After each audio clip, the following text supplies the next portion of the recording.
Hey everybody, Brayden here, welcome back to a new video. Today we are going to be covering my 14th tournament game.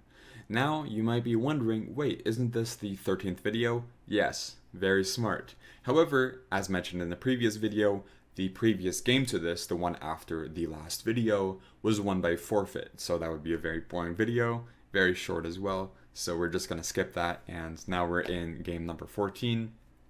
And I am playing with the black pieces against Michelle. Now let's see how the game progressed. E4 from white and E5 from black. This is a very principled approach, just preventing any D4 from white, and this is a very good thing to do, and it's the most principled reply. Also, one other reply that's very popular is C5. This is actually more popular than E5. But alright, E5, knight to F3, knight to C6, and bishop to C4. We see bishop to C5 from me. Knight to F6 is also playable. You just have to worry about some knight to G5 lines, and these can be very tricky. Of course, you're not losing on the spot, even though F7 can't be defended by any piece, because you have to move D5. Or after pawn takes, knight A5. This gets into a lot of complications. This isn't stuff I was too aware of and did not want to try, so I just ignored it altogether with bishop to C5. Now we see C3 and knight to F6 attacking E4, which is a very principled approach. There's a few ways you can deal with this. You can play D3, Queen E2. You can even try castling. So D3 and Queen E2 just defend the pawn, but also castling indirectly kind of defends the pawn, because after knight takes E4, there's always these rookie ones, which can be very unfortunate for black, to say the least, because of knight takes E5. Okay, so I would like to make a quick correction. I was just speeding over the position a little too quick. Bishop takes F2 is a clear issue here, where you can take on E1 and win the exchange. So instead of rook to E1, I meant queen to E2, but things got jumbled in my mind and I was trying to rush through that because I wanted to get back to the game. Okay, now I'll go back to the video. And usually you'd say white has a slight advantage in these types of positions, because white just wins their pawn back, because it's a very uncomfortable position. You can't really try this move. I believe that there's just a bishop to D3, and you just will get the pawn back no matter what. So, yeah. Anyways, so knight to F6, and we see D4, which was very surprising. So this is a normal move, and this is quite a good one as well. However, I wasn't too familiar with it at the time, so I was thinking, wait, can't I just win a pawn? And I did go for the line. And how you win a pawn here is by taking on D4. And after C takes D4, bishop to B4 check. Very important move. You get your bishop, you stop the attack on your bishop, and then you take the pawn next move, because this check has to be dealt with in some way. Knight to C3 was played. And there are ideas of possibly taking, but I thought knight takes E4 first would be the best option. This is what I played. Now, in the game, we see bishop to D2, but before I go over that, I would like to say that this isn't such a great move, and instead, the move castles is much better. The reason why is because a natural move like knight takes C3 is very, very bad for black. The reason why is because pawn takes C3, the bishop is under attack. Where do you put it? If you put it on the E7 square, A5 is just not a good square, and taking on C3 is kind of out of the question. First off, there's bishop takes on B7, F7, and then queen to B3 check, which just picks up the bishop, and the king can't castle. This is more than enough for the pawn. But instead here, after knight takes E4, sorry, castles, knight takes C3, B takes C3. If bishop to E7, natural move, we can just castle next move. So what's the issue? D5. If knight B8, then the pawn sacrifice was justified. White has a lot of development, and it's a very comfortable position for white. However, knight to A5, a very logical move, attacking the bishop, so a counterattack, trying to get in some tempo. What's the problem here? D6. What a move, right?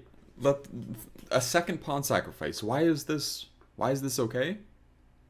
Like, this doesn't make sense, does it? Well, it does. So one issue here is after bishop takes on D6, there is rook to E1 check immediately. And you don't want to play a move like king to f8.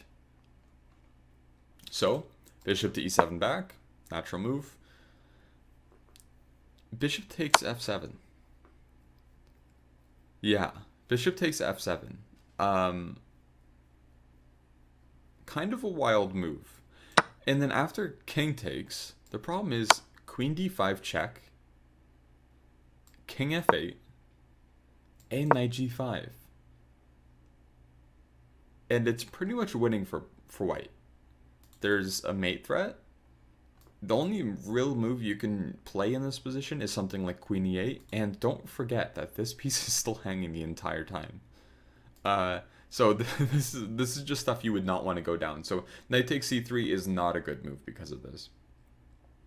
However, there is bishop takes c3, and knight takes c3 is technically okay after this, but even then you don't want to play this type of position because c4 is extremely weak. You'll lose back of the pawn, and white will have an advantage here. But alright, okay. Bishop to d2 was played instead. Time to go back to the actual game here.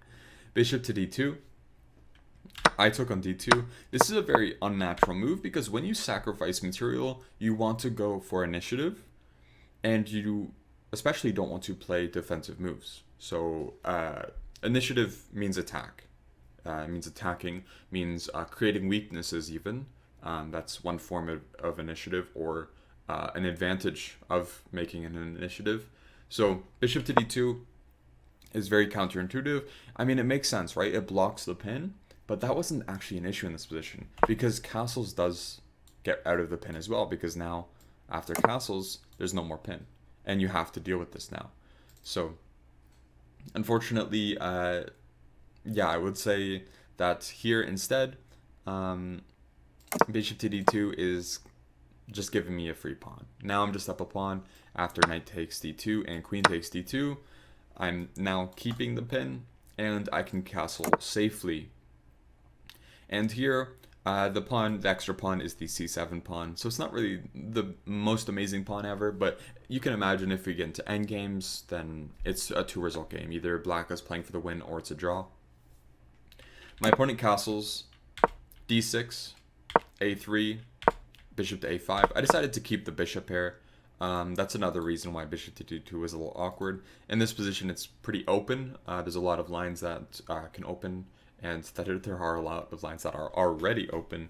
So keeping the bishops I thought was going to be a good idea, so that's why I played bishop to a5, keeping the bishop instead of taking the knight. b4, bishop to b6. It's not really the greatest piece, and they do have the move knight to a4 now, but they did not go for this.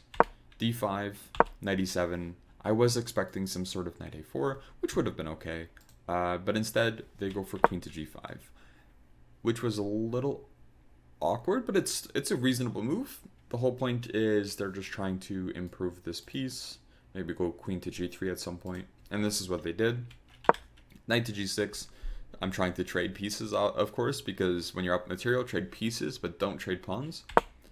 Now we see queen to g3 and bishop to d7. I'm just trying to improve one of my worst pieces, and this bishop is a little awkward because the knight on g6. This is a natural square for the bishop. The bishop would much rather be on g6, and the knight would much rather be on f6. However, you got to play with what you have, so I'm trying my best. Bishop to d7, a4, and now a5. I actually really respect this move by me. The whole point is if you play b5, now you can't really easily attack c7, because where would a knight go to attack this pawn? Because their bishop will never attack the pawn. There's no knight b5 anymore, so b5 just doesn't make sense. Of course, maybe this could be a weak pawn in my position if they can reroute a knight to b3 or a knight to c4, but that is somewhat of a difficult task to do, as it is still defended twice.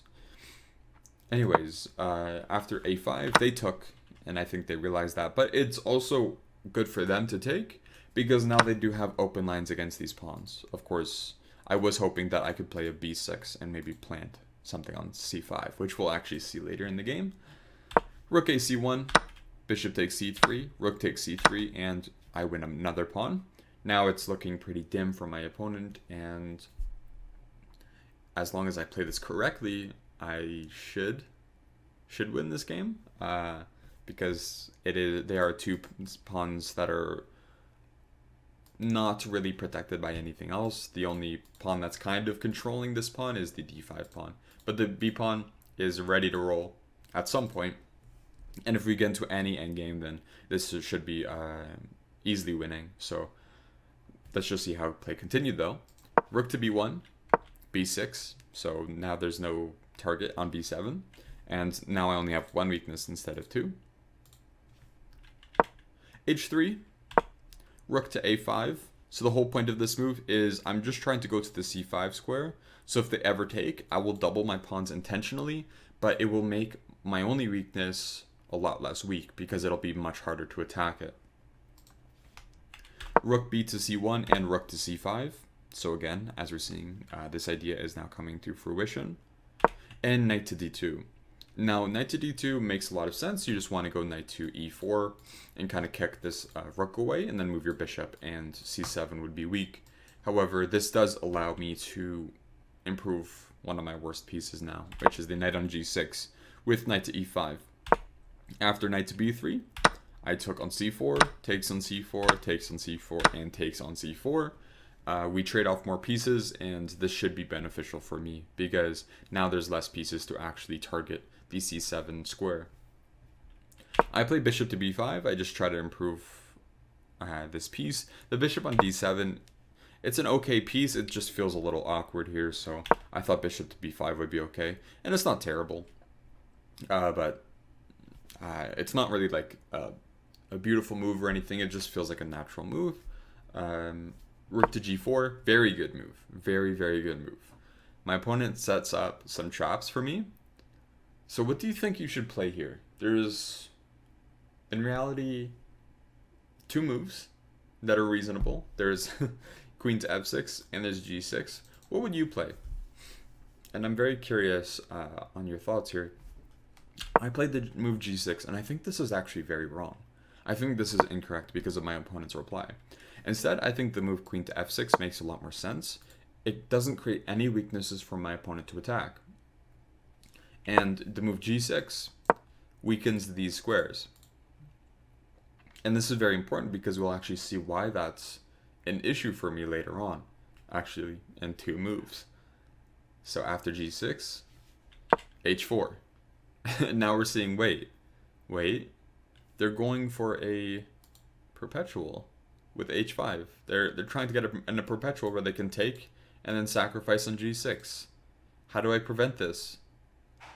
And I just blew it here. I just blew it. Oh, what's like the worst move in this position?